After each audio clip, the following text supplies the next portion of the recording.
I was 37 when I took the job. It was late September 2013. I was between construction gigs after my last contract ended, and money was starting to dry up fast. A guy I'd worked with told me about a seasonal job that didn't require much skill, just someone willing to spend the winter watching over a cabin deep in the mountains near Salmon Arm, British Columbia. It wasn't even really a job. It was a favor for a rich guy who needed someone to keep an eye on the place while he went overseas for the winter. He offered $5,000 for 3 months. Free food, power, propane, and snowmobile included. I didn't think twice. I said yes. The man who owned the cabin was named Steven. I met him once at a Tim Hortons in town. Middle-aged, soft-spoken, gray hair, clean jacket, nice boots. He gave me a short rundown. He'd inherited the cabin from his uncle a few years ago.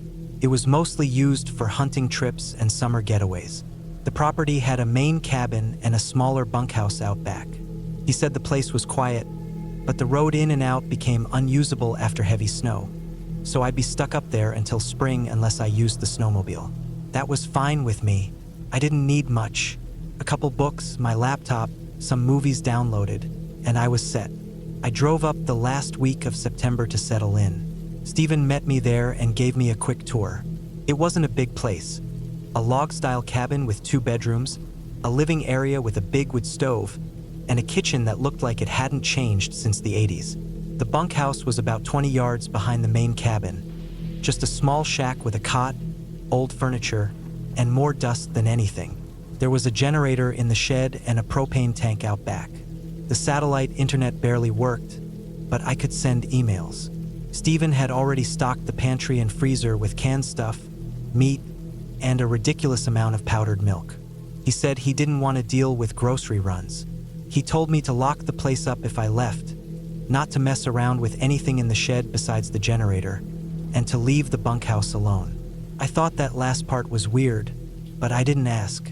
After he left, it was just me, the trees, and silence. The first couple weeks went by slow. I chopped wood, cleared brush, checked the shed, and got familiar with the snowmobile.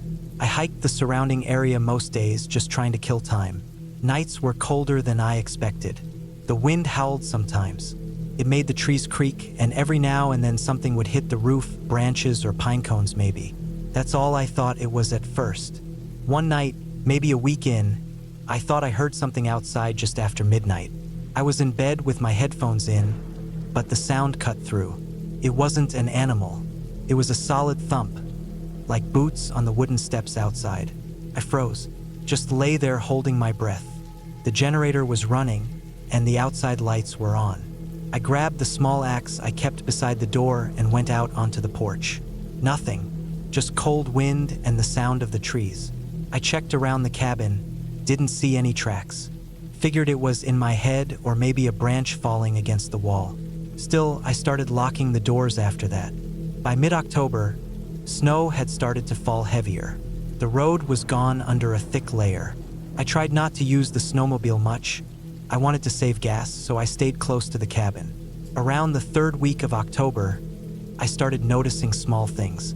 Tools weren't where I'd left them. The shed door was open one morning, even though I was sure I'd shut it. One of the gas cans had been moved. I figured maybe animals were getting in, but there were no signs of them. No tracks in the snow, no bite marks or scratches on anything. I swept the whole place for signs of mice or raccoons, but nothing. No droppings, no smells, just things not where I'd left them.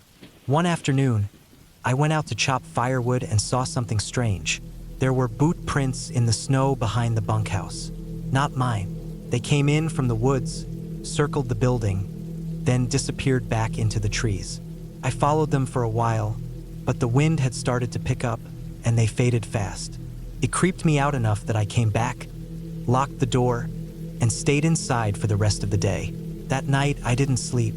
I emailed Steven and told him I thought someone might be messing around the property. He didn't reply for a couple days. When he finally did, he just said to keep the doors locked and to not worry about the bunkhouse. That again. I started sleeping with the axe next to me. I also set up a couple of noise traps, old soda cans on strings, fishing line across the steps. I even mounted a trail camera pointing at the bunkhouse. The next morning, one of the noise traps had been tripped, but nothing was on the camera. Not even wind-blown snow. It was like someone knew it was there. In early November, the power went out. The generator shut off in the middle of the night. I checked it in the morning. Someone had turned the fuel valve off. That wasn't something that could just happen. You had to crouch beside it and twist a knob under the housing. I filled the tank, restarted it, and went back inside. But I didn't feel safe anymore. That afternoon, I found more boot prints, fresh ones, leading from the woods to the shed. Then they vanished again. I didn't follow them this time. I didn't want to know. I moved my sleeping bag into the main room by the stove and stopped using the bedrooms.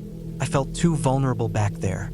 I also started keeping all the tools and anything sharp inside. I wasn't about to give someone an axe to use against me. The days started to blur together. I was sleeping in 2-hour stretches, always waking up to check the doors, windows, the camera, the traps. Nothing changed for a while. Then, one morning in late November, I went to check the bunkhouse even though I didn't want to.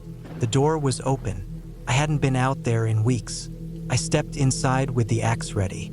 Dust was everywhere, same as before. Except now, there were muddy boot prints on the floor. They went in, stopped at the cot, then turned back around. Nothing else was disturbed, nothing taken, but someone had definitely been inside. That night, I sat up until sunrise, holding the axe, listening for any sound. The fire burned low. I didn't sleep. December hit, and everything got worse. The cold was brutal. I kept the stove going constantly. Food was running low. I rationed carefully, sticking mostly to canned beans and pasta. But I was more worried about whoever or whatever kept coming back. One night, I woke up to find the inside of the cabin colder than usual. I got up to check the stove and found the front door open. Not cracked, open. The wind had blown snow in across the floor. There were boot prints inside the cabin. Panicked, I grabbed my axe and swept the whole place. Nothing. Every corner, closet, even under the beds. Nothing. I felt sick. Whoever it was, they'd come in while I was asleep. They'd walked in, stood for a bit, and left, just to let me know they could. I shoved a heavy table in front of the door after that. Nailed boards across the windows. I didn't care anymore about Stephen's rules. I was done playing nice. A few days later, I found a dead rabbit nailed to a tree outside the kitchen window. Not hung like an animal trap. Nailed, straight through the chest. Its fur was missing. Its eyes had been taken out. I stood there looking at it until my hands went numb. I took it down, threw it in the woods, and stayed inside for 3 days. The trail camera stopped working after that. Batteries were pulled out. The worst night was just before Christmas. The wind was insane, howling through the trees like a train. I was dozing by the fire when I heard a bang from the shed. Then another. I thought it was the wind, but it kept going, loud, deliberate thuds. I waited until it stopped. Then I threw on my coat, grabbed the axe and flashlight, and went outside. The snow was knee-deep. My breath hung in the air. I crept to the shed, heart pounding, and opened the door slowly. Inside, the generator was running. Everything looked normal except on the wall. Someone had scratched a word into the wooden beam with a knife. It said, "Watching." I didn't sleep after that. I stayed up for 3 days. On Christmas morning, I found the snowmobile flipped over and half buried. Someone had tried to destroy it. I dug it out, fixed what I could, and left it running behind the cabin in case I needed to bail. But I didn't leave. I should have, but I didn't. I think I wanted to know who was doing it. I think I wanted to catch them. That was a mistake. On New Year's Eve, I was in the cabin, cooking a can of soup over the fire. I heard something behind me, a shift in the air. I turned fast, axe in hand, and saw a man standing in the doorway to the back bedroom. He didn't move. He was wearing old hunting gear, faded orange vest, stained jeans, boots caked in mud. His beard was patchy, and his eyes were wide, like he hadn't slept in days. His hands were empty. We stared at each other for what felt like a lifetime. Then he backed up, slowly, and vanished into the shadows. I ran after him.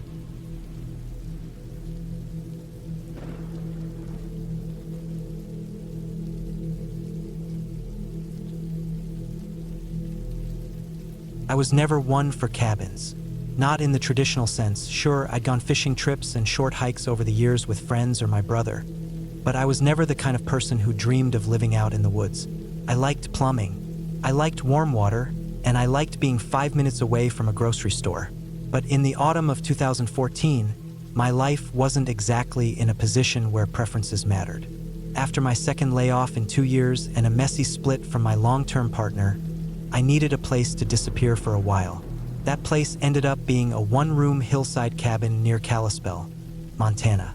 It belonged to a guy I'd met through a construction job the year before.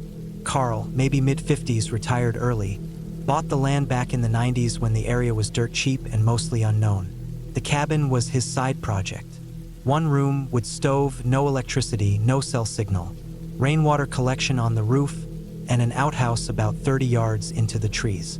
He'd offered to let me use it if I ever needed to get away. I didn't take it seriously at the time, but 11 months later I was loading my old Chevy Silverado with canned food, dry goods, and a few gallons of diesel for a generator he kept on site. That generator, by the way, hadn't been turned on in years. I didn't tell anyone I was going.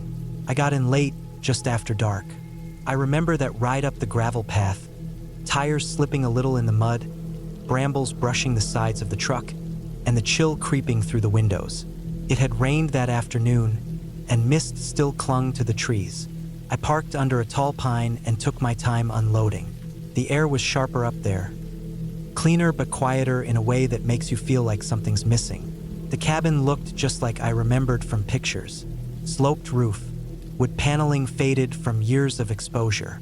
A set of concrete steps led up to the small porch, and the door creaked louder than it should have when I opened it. Inside, it smelled like cedar, soot, and dust. One cot, one table, one chair. A rusty stovepipe extended up through the roof. There were old pots stacked in a milk crate, some cracked mugs, and a faded lantern on the table.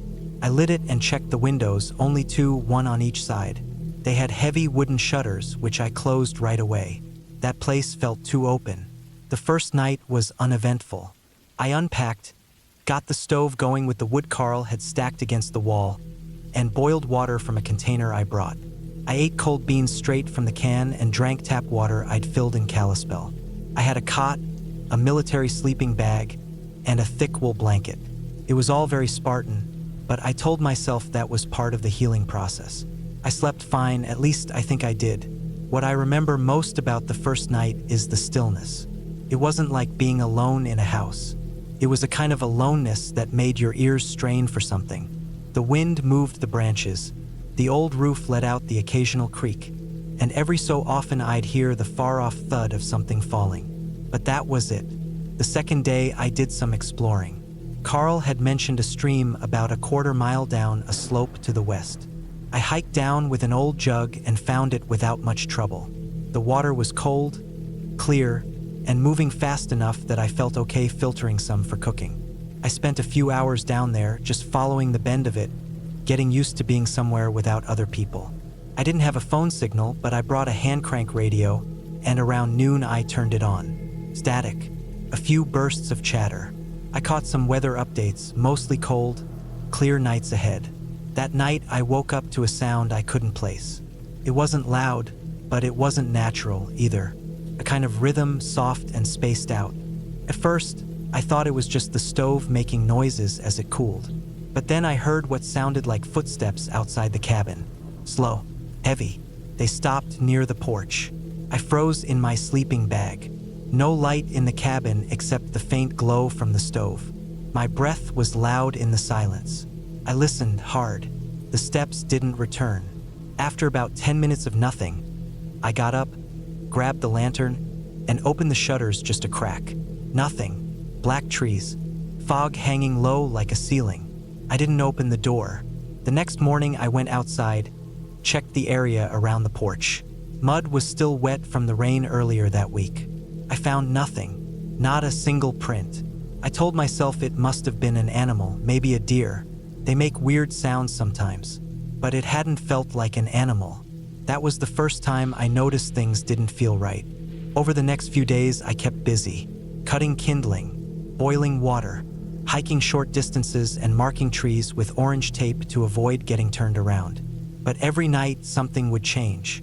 One night, it was the smell, like something dead nearby. I couldn't find a carcass, but the scent hung thick around the cabin, especially near the outhouse. It went away by morning. Another night, I woke to tapping on the shutters this time. Not scratching, not branches in the wind. Tapping like fingers or knuckles. 3 taps. A pause. 3 more. I didn't move. I just lay there, eyes wide in the dark, holding my breath like a kid scared of a nightmare. The tapping didn't come again. I started sleeping with the axe beside my cot.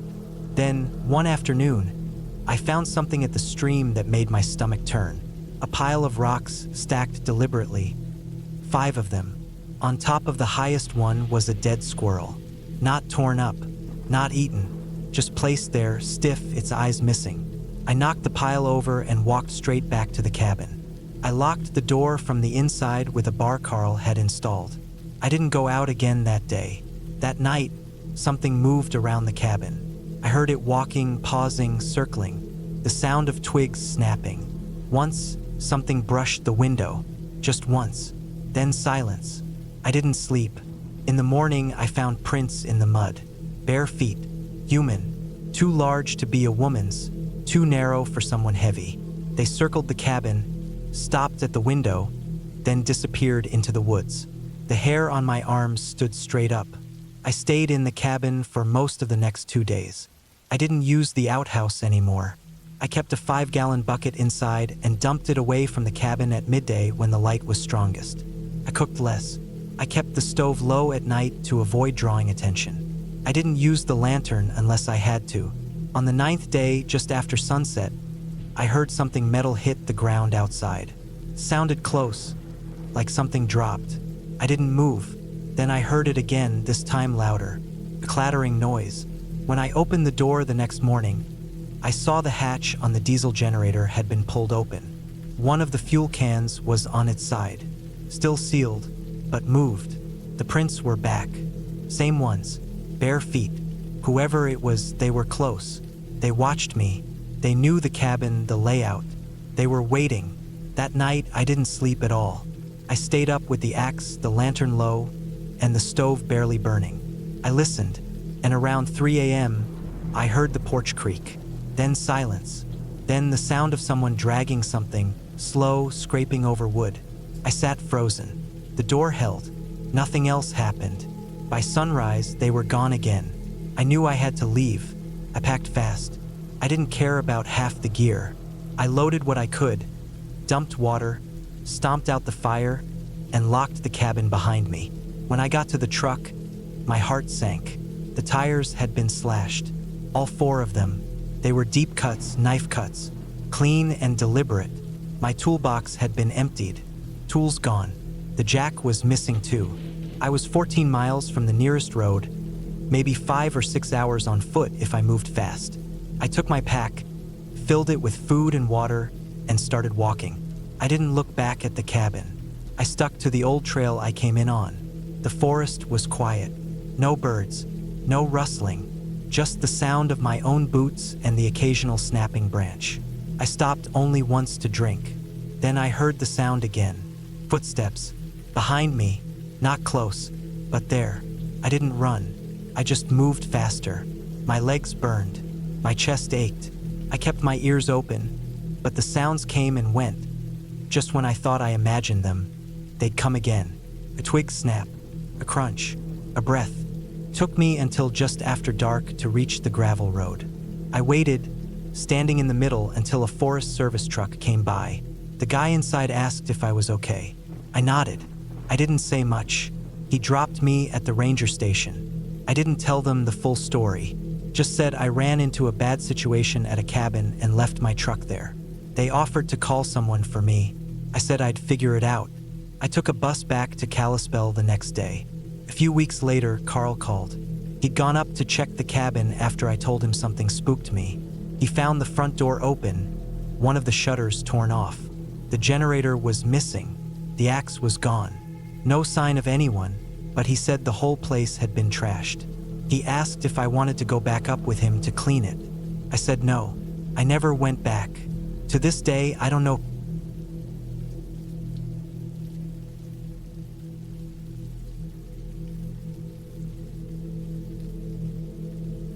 My name is Alan Green. I was 34 years old the year I took that trip, autumn of 2017. I'd just gotten out of a relationship that had drained me for nearly 4 years.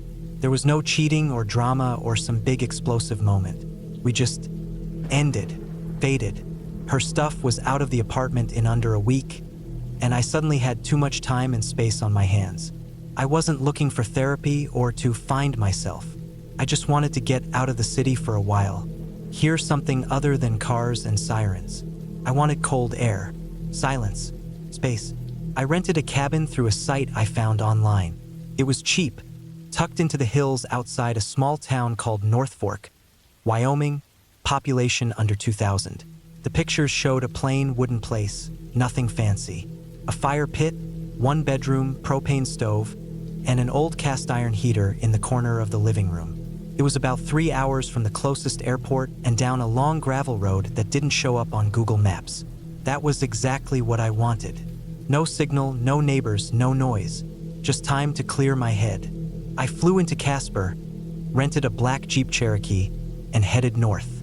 I had food packed in a cooler, firewood in the trunk, and enough batteries to last me a month. I brought an old Winchester rifle my grandfather left me when he died. Not that I was planning to shoot anything, I just felt better having it with me. It was almost dark when I got to North Fork, a narrow main street, maybe 8 blocks long, with a gas station, 2 bars, a grocery, and not much else. I topped off the Jeep, bought a local map, and checked it against the printed instructions the owner of the cabin had sent me. Her name was Martha. She was in her 60s, lived on a farm a few miles away from the property. Her directions were written like something out of a journal. After the second cattle gate, look for a large rock shaped like a boot. Turn left and keep driving for another 10 minutes until you see a red flag on a fence post. Took me a while, but I found it. That gravel road seemed to go on forever. No lights, just trees and brush and dirt. The occasional flash of deer eyes in my high beams. I passed the red flag. Then I saw the cabin. It was smaller than it looked in the pictures. 1 story, dark red siding, a tin roof, and smoke already curling from the chimney. That surprised me. I hadn't asked anyone to prep the place for me. Maybe Martha had a local keep an eye on it. The front door was unlocked. Inside, it smelled like cedar and old dust. There was a small table, a couch that looked like it hadn't been cleaned in years, and a single yellow light bulb hanging from the ceiling. I found the switch for the generator out back, flicked it on, and watched the room come to life. I checked every room. There wasn't much, just the bedroom, a little bathroom with a compost toilet, and a closet with some canned goods and cleaning supplies. Everything seemed in order. I brought in my stuff, locked the door behind me, and started a fire in the stove. The first night, I slept like a corpse. The next 3 days were what I wanted them to be: quiet. I woke up early, made coffee on the propane burner, and sat outside watching the sun rise through the trees. The mornings were cold, always under 40 degrees, but the afternoons warmed up just enough to feel like early fall. I took walks through the forest behind the cabin, never straying too far. The air out there felt heavy and clean, and the silence pressed against my ears in a way that almost made me dizzy. By the 4th day, I stopped checking my phone. No bars anyway. I read, chopped wood, and wrote in a notebook for no one in particular. I started to feel like I could actually breathe again. Then, on the 5th night, things started to feel off. I was in bed by 10 p.m. Most nights, the forest was still. But that night, I heard something just after midnight. A short, scraping sound, like something brushing across the side of the cabin. I sat up, held my breath. Nothing. I got out of bed, went to the living room, and stood in the dark for a while. No sound. I figured it might have been a branch or maybe a deer. The next morning, I walked the perimeter. On the north side of the cabin, just beneath one of the small windows, I saw something strange. A boot print, clear as day in the soft dirt. Human, no tread, smooth sole, like an old work boot. I stared at it for a long time, looked around, saw no other tracks. I didn't know what to do with it, so I did nothing. Just watched the trees for a while and tried to shake it off. That night, I brought the Winchester into the bedroom. I kept telling myself it was nothing. But when I went outside the next morning, I found 2 more prints. These were closer to the tree line. They weren't fresh, but they weren't there the day before. I knew that for a fact. I was starting to feel exposed, like someone had been watching me from the trees. But why? And from where? There were no neighbors for miles, and even if there were hunters out here, they wouldn't be creeping up to my cabin in the middle of the night. I thought about packing up, but I told myself it could have been anyone. Maybe even Martha or some old local coming to check on the place. I didn't want to overreact. That night, I moved the couch against the front door and slept with the rifle on the floor beside me. At 3:27 a.m., I woke up to a noise that still makes my heart race. It was a slow, deliberate knock on the back wall of the cabin. Not the door, the wall. 3 knocks, nothing else. I didn't move for almost 10 minutes, just laid there, barely breathing. My ears were ringing. I got out of bed and grabbed the rifle. The fire had gone out. It was cold, dead quiet. Then another knock, this time on the front wall, a little closer to the window. I don't know what made me do it, but I went to the window and looked out. There was no one there, but I saw something at the edge of the woods. A shape, tall, hunched, like a man standing behind a tree, not moving. I didn't sleep the rest of the night. I just sat there with the rifle in my lap, waiting for the sun to come up. When it did, I went outside again. This time I found more prints, dozens of them, all around the cabin. Some fresh, some older, and all of them pointed toward the cabin. None were going away from it. That's when I realized. Whoever this was, they had been coming here for days, watching, getting closer, testing. I packed up as fast as I could. I loaded the Jeep, locked the cabin, and didn't bother cleaning up. I was done. But the road out was harder to find than it should have been. That red flag that marked the turn, it was gone, ripped off. I drove in circles for over an hour, retracing my steps until I finally found a set of tire tracks I thought looked familiar.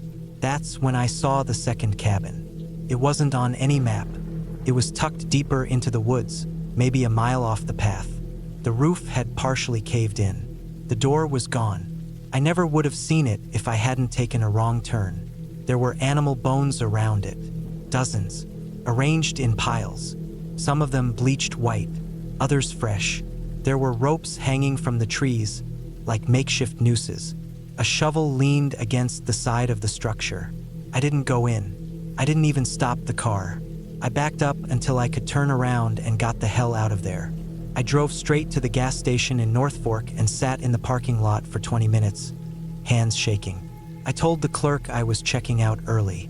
Didn't give a reason, just handed him the keys and left. He didn't ask any questions.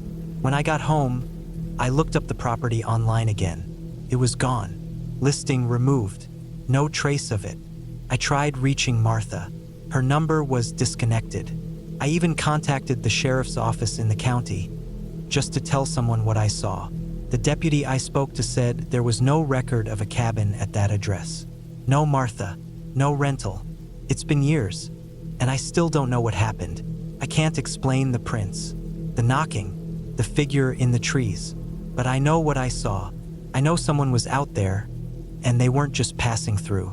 They'd been coming to that cabin for a long time. They knew the land better than I ever could. Maybe they lived out there. Maybe they still do.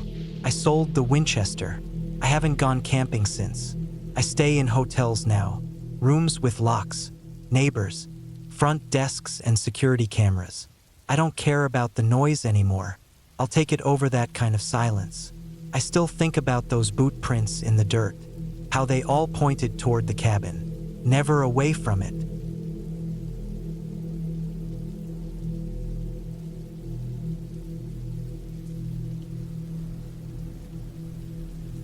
I was 32 when it happened. The year was 2017. I was living in a small town called Loughton, right on the edge of Epping Forest in Essex. Most people knew me as a pretty quiet guy, someone who worked hard and didn't get involved in drama. I managed deliveries for a construction supply company. It wasn't glamorous work, but it paid the bills, and I liked staying busy. My boss, Martin, was in his early 50s. Ex-military, sharp guy, always looking serious. He ran things tight and didn't take shortcuts. He owned the company and had a decent bit of money. A few years before all this, he bought a little cabin just outside the village of Matching Green. Not much more than a timber structure, but it sat on a bit of land tucked off a back road that wound through thick patches of trees and hedgerows. He used it to get away every other weekend. Sometimes he went hunting out there. Other times, he'd just spend the day clearing brush or sitting alone by a fire pit out back. None of us were ever invited. He wasn't that kind of boss. The only reason I even knew where it was located was because he'd once asked me to drop off some fencing timber near it. Anyway, this all happened in early November, just after Guy Fawkes Night. The air had that thick dampness that settles in for the season. It had been raining on and off for a few days, and the sky was always the same color, just dull gray. I'd taken a late shift to deliver some scaffolding gear to a new site we were prepping over near Sawbridgeworth. The site manager there was behind schedule, so we were running materials down that way after hours just to help him catch up. It was supposed to be a simple run. Take the van out, drop the stuff off, sign the sheet, head home. The route was familiar, A414 east out of Harlow, through a few back lanes that snaked around Matching Green, then back north toward town. I knew those roads like the back of my hand, but when I left the site just before 8 p.m., something in my gut told me not to take the same usual way back. There had been a traffic accident near the main road, and I saw flashing lights when I passed the junction, so I took the narrow lanes. The lanes were old, hedge-lined, just wide enough for a single van. The sort of roads where if someone else is coming the other way, one of you has to reverse 50 yards just to let them pass. I didn't mind them, though. They were quiet, peaceful even sometimes. But that night, something felt different. There was this mist real low, like a dirty white film sitting on the road. It wasn't thick enough to hide the trees, but it blurred the edges of everything. My headlights cut through it in streaks, and rain kept ticking against the windshield in that lazy, scattered way. I rolled the window down for a bit because the van heater had fogged up the glass. The smell that came in was that damp, mossy autumn scent. Wet earth, old bark, a little diesel from the exhaust. I was halfway between Matching Green and the next village when I passed the little gravel track that led to Martin's cabin. I didn't think much of it at first. I just glanced at it, but something caught my eye. There was a light, not the kind of warm yellow glow from a porch lamp or an inside bulb. This was harsh, almost white, like a floodlight or maybe even a car's high beams. It wasn't aimed at the road, but I could see it bouncing through the trees. Strange thing was, Martin had never installed a floodlight. I remembered that clearly. He'd always joked about not wanting to disturb the natural peace out there. I kept driving for about 10 seconds before I slowed down. Something about that light bugged me. Maybe it was instinct. Maybe it was because the whole area was so empty and quiet that even the smallest thing stood out. Whatever it was, I stopped the van, backed it up carefully until I was at the gravel turnoff again. I sat there for a moment with the engine idling, just watching the woods. The light flickered slightly, then it moved. That's when I knew it wasn't a floodlight. It was coming from something handheld like a torch or maybe a headlamp. I turned the engine off and opened the door, just stood there listening. Nothing. No footsteps, no voices, no animals. Just the sound of rain tapping against leaves and the quiet hiss of mist clinging to the ground. I told myself I was just being paranoid. Probably Martin was out there doing something, but it didn't sit right. He wasn't supposed to be there that weekend. I remembered him saying earlier that week that he had a dinner with his daughter down in London. Still, it wasn't my place to snoop. I shut the door, started the van again, and began to roll forward. But I only got about 30 feet when I heard something. A metallic clink, not loud, just a quick, sharp sound, like something light tapping against something hard. I stopped again. This time, I cut the engine and headlights completely. Total darkness. I could see the white light flickering faintly through the trees again. It was farther in now, deeper down the track, moving slowly. Then it stopped. That's when I noticed something else. There was a second light. It was much dimmer, reddish in color, barely visible, almost like the glow of a dying cigarette. But it wasn't steady. It pulsed slightly, in a way that made me think of a radio or a signal lamp. It was strange. I couldn't figure it out. I got out of the van again, quietly this time, and stepped off the road into the wet grass. I didn't know why I did it, just a bad feeling in my chest. My boots sank slightly into the mud, and the air smelled thick, like wet leaves and something else, like rust or old nails. I moved up the gravel path slowly, careful not to crunch too loud. After about 30 yards, I could see the outline of the cabin. The windows were dark. No smoke from the chimney, but that light, bright and white, was coming from around the side, like someone had set up a work light near the back. I stopped near a tree, crouched low. I was about to turn back when I heard footsteps. Not heavy, but deliberate. Someone walking slowly. I couldn't see them yet. Then a shadow moved across the far side of the cabin. It wasn't Martin. Whoever it was, they were shorter, bulkier in build. They were wearing a hood and carrying something in one hand. It looked like a pry bar. I watched them crouch near the side window and tap at something. Metal on glass. The light shifted again. That second, dim red light I'd seen earlier blinked on and off twice, like a signal. That's when it hit me. There were at least two people out there. One at the cabin and one farther back in the woods with some kind of low beacon. I started to get this deep, sick feeling in my gut. This wasn't someone breaking in for valuables. Martin didn't keep anything worth stealing out there. It was too far off the grid for casual burglars. This was something else. I started backing away slowly. I got maybe 5 paces before I stepped on a branch. The crack it made was loud, way too loud. The figure near the window froze. I dropped down and held my breath. My hands started to shake. The light near the cabin went out. Darkness again. I stayed frozen for what felt like a full minute. I couldn't hear anything, just my heart pounding in my ears. Then I saw movement again, closer this time. Whoever it was had moved away from the cabin and was now near the trees. They were looking for me. I slid my phone out of my jacket and turned off the screen. Didn't even want the risk of it lighting up. I knew I had to get back to the van. I crept backward through the brush, slow as I could, every step measured. I didn't run. Not yet. I just kept low and moved quietly. About halfway back to the van, I saw something on the ground. Plastic bag. The kind used for sealing evidence. It was half buried under leaves. Inside was what looked like a pair of gloves and a small phone like a burner model. I didn't touch it, just kept moving. When I reached the van, I climbed in, locked the doors and started the engine. Headlights on.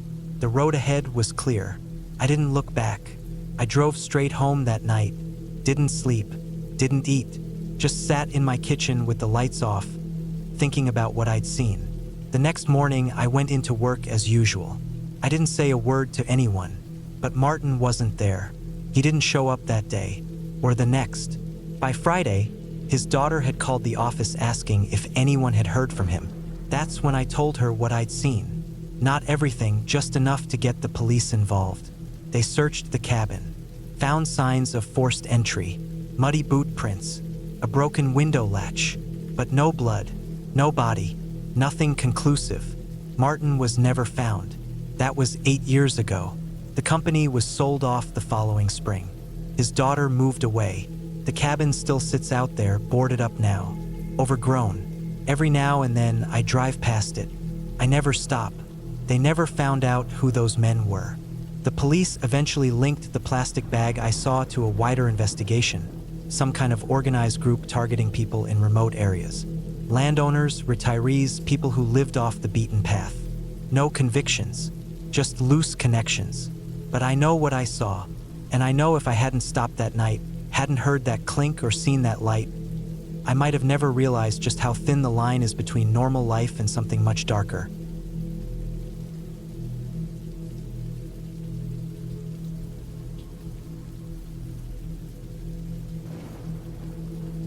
I was 38 when I took a long break from work in early autumn of 2016. I was living in Birmingham at the time, worn down by years of long shifts at a metal fabrication plant. My back ached constantly, my sleep was broken, and I barely spoke to anyone outside of work.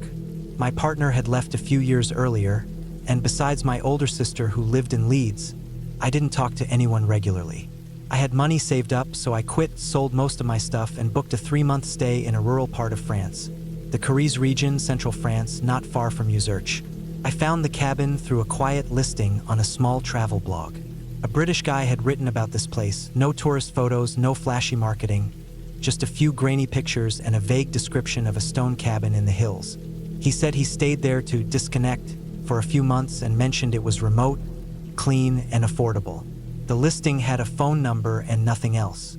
I called. A French woman answered.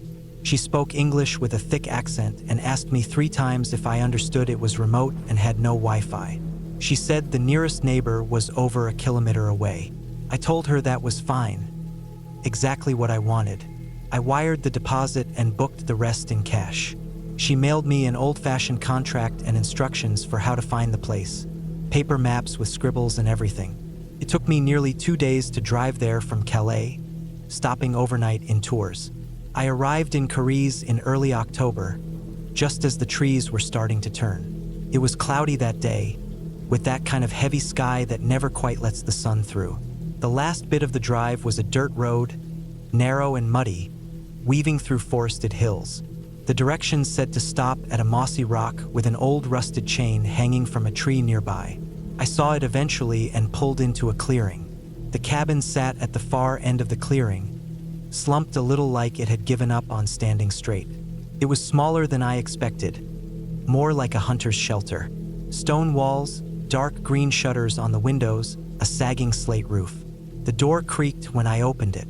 Inside, it was all very basic.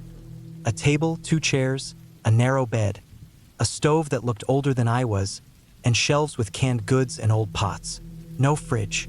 No electricity except for a single solar lamp that barely lit anything. There was a shed out back with an axe, some logs, and a few rusted tools. A dry toilet was 20 feet into the woods, behind a wooden slat wall. I set my bags down and just sat for a while, breathing in the quiet. No cars, no voices, just the occasional rustle of trees. Felt right. The first week passed slowly. I read, chopped wood, went on long walks, and made simple meals on the stove. I even tried to write some stuff, though I never showed anyone. The days got shorter quickly, and by the second week, the nights were cold enough that I needed a fire going most evenings. There were no lights from any other houses, no roads in view, just hills and thick woods. It was the most alone I had ever been. Around the 9th or 10th night, I woke up in the middle of the night. Something had made a sound outside. Not an animal rustling, but something harder, like wood on wood. It was short and dull. I stayed in bed, listening. Nothing else came. I figured it was a tree branch falling or something. The next morning, I saw that one of the shutters on the side window had come open. I hadn't touched the shutters since I got there. I always left them closed and latched. It had swung out all the way and was gently knocking against the wall in the wind. I closed it and relatched it. Didn't think much of it. 3 nights later, I woke up again, this time to a tapping sound. Not like before, lighter, more frequent. I stayed still and listened. It was coming from the front of the cabin. Tap, top, tap, pattern almost. My heart was beating fast. I couldn't see anything. There were no lights. I didn't have a torch with me in bed, and I wasn't about to open the door. I waited. Eventually, the sound stopped. I stayed awake for another hour, listening. Nothing. The next morning, I went outside and looked around. There were no footprints. The ground was covered in pine needles and wet leaves. But the front shutter was unlatched again, hanging open. The wind was dead still. I told myself it was just the old hardware, maybe rusted. I got a hammer from the shed and reinforced the latch with a nail. I added a small wedge of wood to jam it shut. But the following night, the sound came back. It wasn't tapping this time. It was dragging slow and heavy across the wall. like someone was slowly brushing a stick across the stones. It moved from the back of the cabin to the side, and then stopped. Then the shutter rattled, but the latch held. I didn't sleep after that. I started keeping the axe next to the bed. I also nailed some old blankets over the windows, even though there were already shutters. Something about the way those shutters kept opening didn't sit right. Over the next few days, I stopped exploring. I stayed near the cabin. I checked the shutters constantly, walked the perimeter, even tied a bit of twine between the trees and the walls like a tripwire. I didn't see anyone. I didn't hear anything during the day. But at night, something was moving around. Not every night, but often enough that I stopped feeling rested at all. Once, I thought I heard breathing outside the window, right up against the wall. Just for a moment, I left the lamp on all night, even though it barely helped. I couldn't sleep properly. I would doze off, then jerk awake at the sound of leaves crunching or wood creaking. Sometimes it was nothing. Other times, I was sure something had brushed past the door. I thought about leaving, but I didn't want to seem like I'd let fear get the better of me. I told myself I was imagining things, that it was animals, that I was just used to city noise and couldn't handle the quiet. Then, one morning, I found something that changed everything. It was behind the cabin, near the woodshed. A piece of cloth, gray like the kind used in old work jackets. It was caught on a broken branch right at eye level. I touched it. It was damp from dew, but stiff, like it had been there for a while. I hadn't seen it before. It wasn't mine. I checked the shed. The axe was still there, but one of the long-handled pruning shears was missing. I hadn't touched those tools. That afternoon, I walked the woods around the cabin in a wide circle. I found signs I hadn't noticed before. A trail barely visible, flattened leaves, some snapped twigs, a shape through the underbrush like someone had passed through more than once. I followed it for a while, curved around and doubled back toward the hills. I never saw anyone, but I got the feeling I was being watched. That night, I barricaded the door. I dragged the table in front of it and stacked the chairs. I placed the axe and a kitchen knife within reach. I didn't undress. I lay in bed fully clothed, waiting. Around midnight, I heard movement again, this time closer. I heard the shutter shift, then the dragging noise again, then a dull thud against the wall. It repeated, thud, thud, then silence.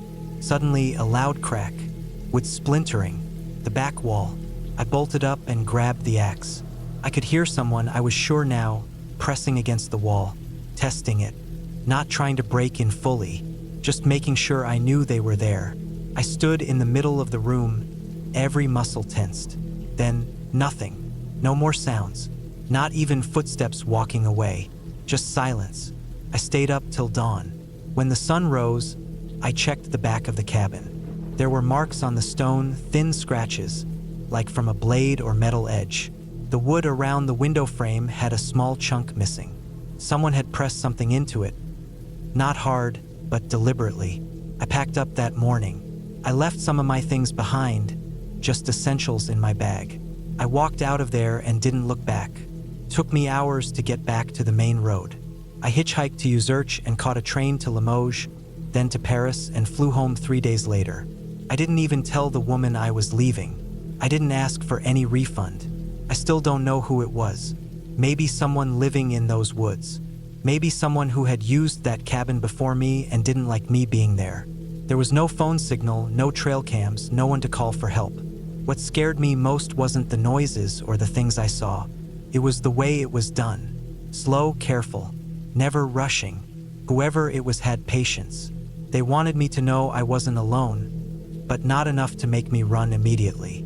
They wanted to watch me come apart, little by little. I still think about that place sometimes.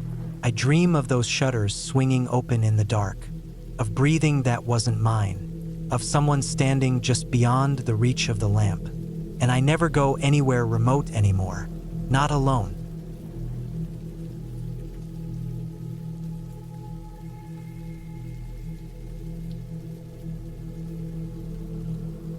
Back in early 2017, I was 34, going through one of those stretches in life where nothing felt right. I'd been recently laid off from my job at a construction firm in Birmingham. England, and my long-term relationship had ended around the same time. Everything was just piling on. I needed a break, something to keep me distracted for a while, something to work on with my hands, something away from the city noise and people. That's when I got a call from my Uncle Alan. He was a distant kind of guy, my dad's younger brother, mostly kept to himself, but he had this old cabin up in northern Scotland, near a place called Bewley. It was way out in the woods, not even marked on a proper map. He hadn't been there in years, but he mentioned it needed fixing up. Rotten floorboards, leaks in the roof, maybe some broken windows. Offered me a bit of money to go stay there for a couple weeks and work on it. I figured, why not? I needed money, space, and distraction. I packed up my old gray Vauxhall Astra with some tools, clothes, tinned food, and a bunch of water bottles. Drove all the way up there over the course of a day, stopping at a cheap motel on the way. I got to the edge of the forest by mid-morning the next day. The directions Alan gave me were vague, just a rough drawing and a note saying to park near a wooden fence off the road. Walk east into the woods and I'd see it. After maybe a 15-minute walk through thick trees and mud, I finally spotted it. This rundown one-story wooden cabin, partially hidden by pine. Paint had peeled off most of the walls. One shutter hung loose. The place looked abandoned, like no one had touched it in a decade, but the structure was still standing. I had to kick the door open because the lock had rusted shut.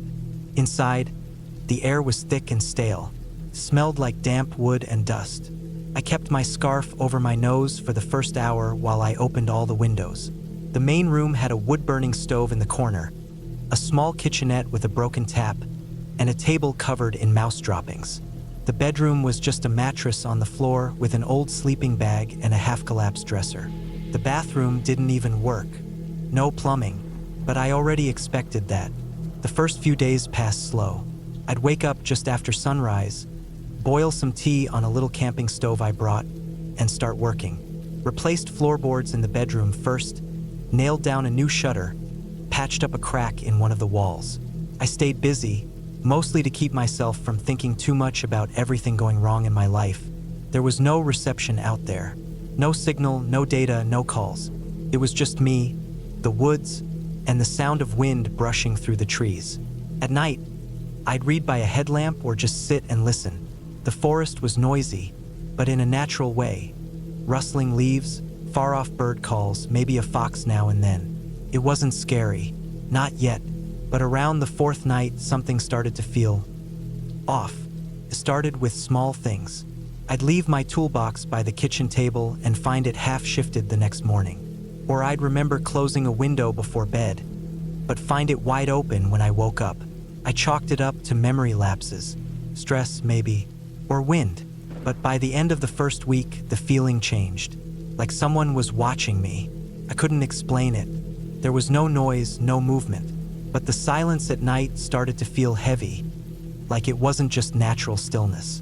I began hearing soft crunches of leaves just outside the window, too far to make out but close enough to freeze me mid-step. I started sleeping with a hammer next to the mattress. That's when I knew it wasn't just nerves. I never used to be that kind of person. Then came the night I saw the first footprint.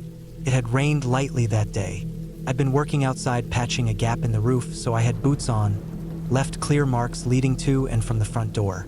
But when I came out the next morning, there was a single bare footprint in the mud just outside the window near the bedroom. Not a boot, not a shoe, a bare foot. Human. It wasn't mine. I don't walk around barefoot in mud. It looked fresh. Clear toes, clear heel, like someone had just stood there watching through the window. I looked around the woods for a full 20 minutes. Nothing. No broken twigs, no trail. I didn't hear anything either, but it changed everything. That was the moment I stopped thinking it was just animals or wind. I didn't sleep that night. Instead, I sat on the edge of the mattress, hammer in hand, headlamp off. I listened. The wind came in waves, brushing across the roof. Once or twice I heard something move outside, like a shuffle. Maybe a squirrel, maybe not. By morning, nothing had happened, but I was on edge all day. I started double-checking every window and door before bed. Moved the table in front of the door. Even made a line of flour across the floor inside, something I'd seen in a movie once, to see if anything got disturbed. That night, I heard the knock. 3 slow knocks, not on the door, on the bedroom wall near the head of the mattress, like someone had tapped from outside. Not hard, just enough for me to hear it clearly, and it came around 3 in the morning. I froze. Every hair on my body stood up. My headlamp was off, so I couldn't see anything. I didn't turn it on. I just sat there, eyes open, heart thudding. After a minute, I grabbed the hammer, moved slowly to the window, and peeked through the crack. Nothing. No shapes. No movement. Just trees. I didn't go back to sleep after that. The next morning, I walked the whole perimeter. Again, I found a single footprint. Same shape, same size. Still barefoot. This time it was behind the cabin, next to the wall where I'd heard the knocking. Something about that terrified me more than anything before. Someone was out there, watching, moving in silence, leaving almost no trace. In that kind of forest, you hear everything, twigs snapping, brush rustling. But this person moved like they'd lived there all their life. I started keeping a knife on me during the day, hammer by the mattress at night. By the 9th day, I was ready to leave. I didn't care about the money anymore. I packed up most of my stuff and loaded it near the trail to the car. But the problem was that the weather had turned. Heavy rain started early that afternoon. I didn't want to carry everything through thick mud and risk getting stuck in the woods overnight. I figured I'd leave at first light the next day. I shouldn't have waited. That night, I locked the door, nailed a board over the inside of the window near the bedroom, and kept my lamp on the whole time. I didn't even try to sleep. I just sat at the table, back to the wall, hammer in hand, watching the window across the room. Around midnight, I heard footsteps, slow, deliberate, right outside, coming around the cabin. Then a soft dragging sound, like something heavy was being pulled through wet leaves. It circled once, then silence. I didn't breathe. I didn't move. I didn't even blink. I just sat and waited. Then, out of the quiet, came this low creaking sound, wood bending, old and warped, not from inside, from the back of the cabin. The back door, the one I hadn't used once, the one I thought was jammed shut. I stood slowly, hammer gripped tight, moved toward the hallway, tried to listen. The sound stopped, then a new sound. From the bedroom, I rushed in. The board over the window had been pushed out. Not all the way, just enough to see in. No one was there, but the feeling of being watched was unbearable. I didn't even think. I grabbed the last of my gear and bolted. No headlamp, no torch, just moonlight and instinct. The trail was soaked and slippery. I tripped more than once. I ran hard, smashing into low branches, scraping my arms and face. I just wanted to get out. I reached the car, slammed the door, locked it, and sat in silence for what felt like an hour. Then I drove. Didn't stop. Didn't look back. I got to a petrol station 20 miles away. Blood on my face. Mud all over my legs. I looked insane. Didn't care. I bought a bottle of water, washed my face in the bathroom, and kept driving. I never went back. I told my uncle the cabin was beyond saving, that vandals had trashed it. I don't think he even cared.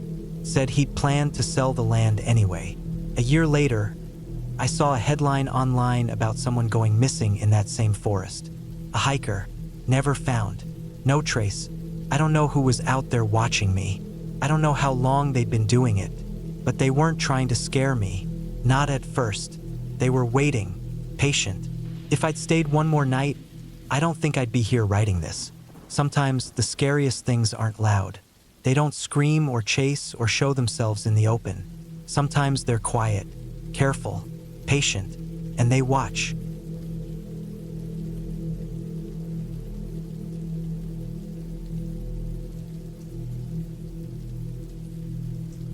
It was mid-October of 2011 when I got the call for a last-minute delivery run. I was working as a logistics contractor for a small freight company in Northwest Pennsylvania, mostly delivering specialized equipment to remote spots, weather stations, logging sites, oil survey stations, things like that. Paid better than you'd think, mostly because no one wanted to do it. The routes weren't on GPS half the time, and most jobs ended with a long hike through forest roads or backcountry trails. Still, I liked the solitude.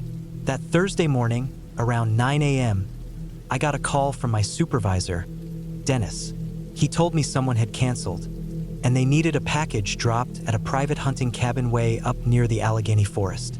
It was a long drive for a single box, some kind of backup generator part, but I'd been sitting around for 3 days waiting on work, so I said yes.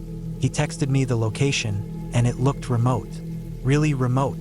One thin dirt road marked on a forest survey map, leading a dozen miles off the main route into dense woodland. Apparently, the guy who ordered the part had hiked out of the woods to call the company's customer line and ask why his gear hadn't arrived. According to Dennis, he sounded pissed, which I didn't care about. I wasn't in customer service. By 11 a.m., I had the package loaded in my company's old Ford Ranger and hit the road. I didn't even know the name of the guy I was delivering to, just an address scrawled across a folded map and a general location. Not that it mattered. We dropped things off all the time without seeing anyone.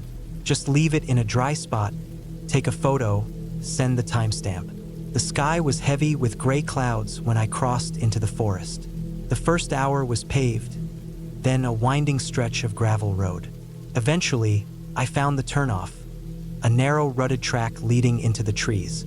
The sign nailed to the pine at the turn just said Cooper Run Access Road, but it didn't look like it had been maintained in years.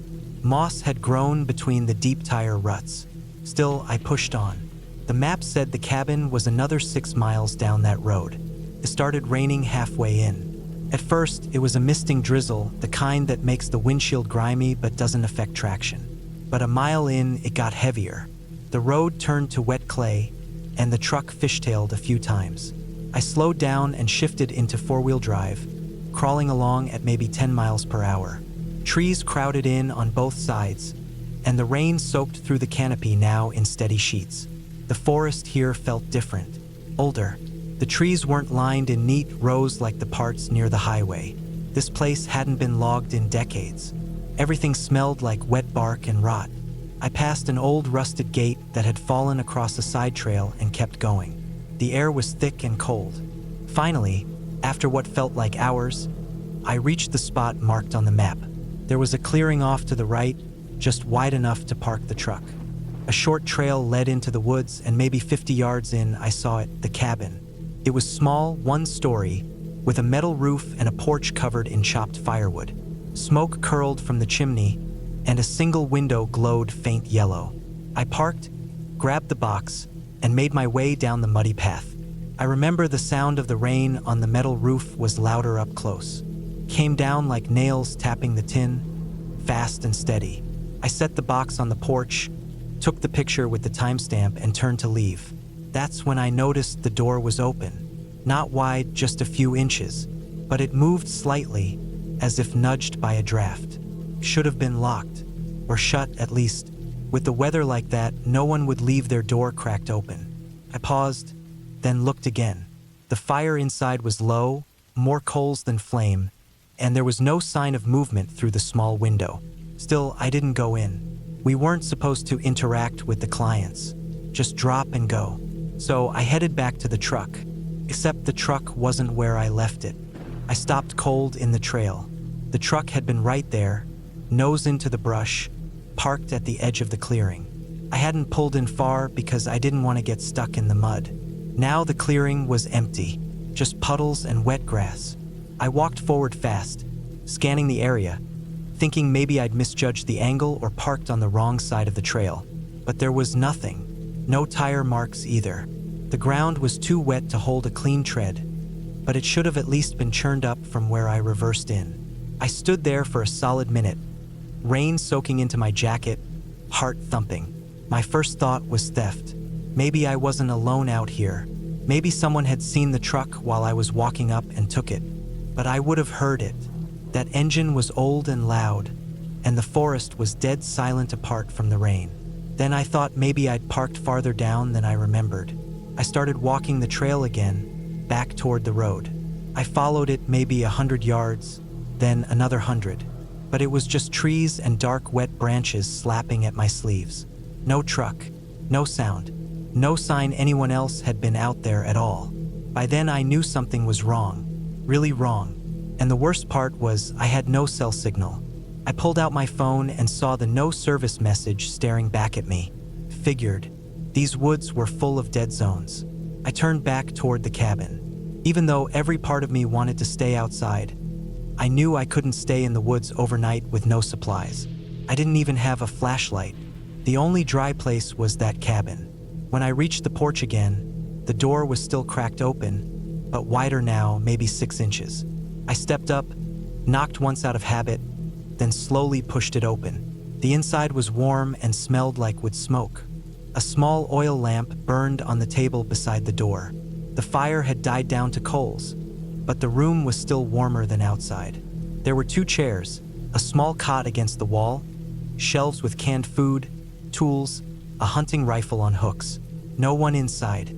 I stood in the doorway for a moment longer, listening. Then I walked in and shut the door behind me. The latch clicked. That sound echoed. I didn't sit, just stood there dripping on the wooden floor, feeling like I'd stepped into a trap. There were boots by the door, a coat on a hook. Someone lived here. Someone should have been here. I checked the other rooms, if you could call them that. There was a small bathroom, no running water, just a chemical toilet and a cracked mirror, and a closet with gear inside. A backpack, spare lanterns, nothing out of place. No sign of a struggle, but no one else. And that was the strangest part. If the person had gone into the woods, why hadn't I passed them? There was only one path. I locked the door and dragged the heavier of the 2 chairs against it. Then I stoked the fire a little, just enough to stay warm. I didn't touch anything else. I waited. Hours passed. The rain didn't stop. Every so often I thought I heard something outside. Movement, a branch snapping, water sloshing. But when I looked through the window, I couldn't see anything but black trees and mist. I must have fallen asleep just before dawn. When I woke up, it was still raining. A little lighter now, but steady. I sat up fast and looked out the window. Nothing, but the door was unlocked. The latch was turned, and the chair I'd placed against it was lying on its side. I didn't sleepwalk. I don't move around when I sleep. And even if I had, there's no way I could have quietly moved that chair and turned the latch without waking myself. I grabbed the hunting rifle from the wall. It was loaded. The safety was off. That told me something. The owner had expected trouble, or had left in a rush, or hadn't left at all. I opened the door slowly and stepped onto the porch. The box I'd delivered was gone. The muddy path showed prints now, bare feet, wide set, deep in the clay. They weren't mine. They led away from the porch toward the trees, and they hadn't been there the night before. I didn't follow them. I ran. I didn't stop running until I hit the gravel access road over a mile away. My legs were shaking, lungs burning. I found a ranger station just after noon, flagged down an ATV patrol. They called it in. When the troopers went back, the cabin was empty. They found the tire tracks from my truck, but they were faint, as if someone had driven it off slow in the rain. It was eventually recovered 2 towns over, abandoned near a boat launch, engine cold. No fingerprints inside except mine. I gave a report, answered 100 questions, but nothing ever came of it. They never found the man who owned the cabin. His name was Peter Lane, 53 years old, lived out there alone every fall for hunting season. He'd placed the order for the generator part 3 weeks earlier, then never answered his phone again. They found his wallet, his backpack, even his hunting license in the cabin. But not him. He was never seen again. I quit the delivery job that winter, got a position closer to Erie working warehouse inventory. I still think about that night all the time, how my truck vanished, how the door unlocked on its own, how the footprints appeared in the mud after I went to sleep. Someone was out there, and I don't think they ever left.